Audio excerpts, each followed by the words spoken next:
Hey, welcome back to another video of Programmer Basics. In this video, we are going to learn how to download WordPress application on your device. First of all, make sure that you are connected to your internet. After that, find and open App Store or Play Store in your device. Now, at the search bar, type in WordPress and click on Search. Scroll down a little bit until you find this icon. Click on it and click on Download button. You may need to verify using your Face ID, fingerprint or a password if it is your first time downloading it.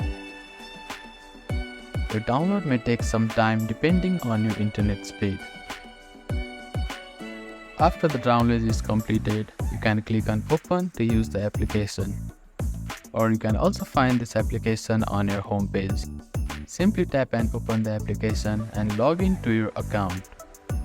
So that is how you can download and use WordPress on your device.